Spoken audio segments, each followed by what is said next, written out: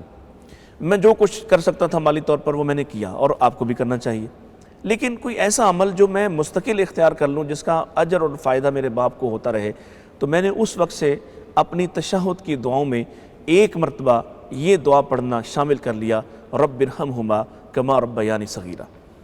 اب جب میری والدہ فوت ہوئیں تو میں نے سوچا کہ اب کیا کروں، تو مجھے وہی بات یاد آئی کہ یہ سب سے بہترین بات ہے۔ ایک تو مجھے یاد رہے کہ میرے ماں باپ نے میرے ساتھ کیا نیکی کی، اور کیونکہ اس دعا کے اندر بندہ خود یاد کرتا ہے کہ اللہ تو ان پر ایسے رحم فرما، ایسے شفقت فرما، جیسے انہوں نے مجھے میرے بچپن میں پالتے ہوئے بہت ساری مشکلات برداشت کی اور مجھ پر شفقتیں لوٹائیں۔